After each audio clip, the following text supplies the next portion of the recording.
Di ba water station, quality testing.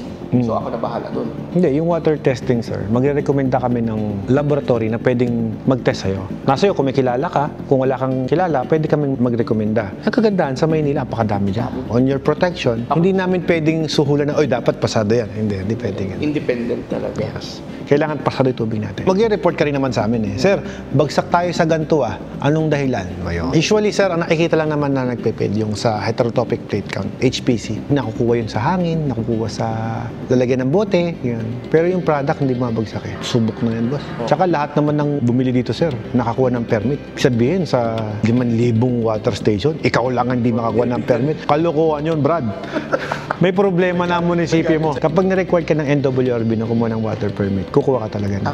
Pero kung hindi ka naman required, dahil bumibili ka naman sa nawasan ng tubig, eh walang ganun. Usually sila, mag-deep well daw sila eh. Required din sila ng NWRB. Kami naman, i-assist pa rin naman namin sila. In case nahanapan ka, bro, tayo ko ng water station, eh nawasa ka, hindi ako bumibili ng tubig sa'yo, eh may sarili akong deep well. Anong gagawin mo para makuha mo ako? Rereklamo mo ako sa NIA o rereklamo mo ako sa NWRB. Bakit hindi bumibili ng tubig sa akin yun? May water permit ba yun? So ang magreklamo, Manila Water. Oo, yun. Nireklamo ka niya, Brad. Kung walang reklamo, may case ba? Wala. Hopefully, boss, nakatulong. Talaga nakatulong, boss.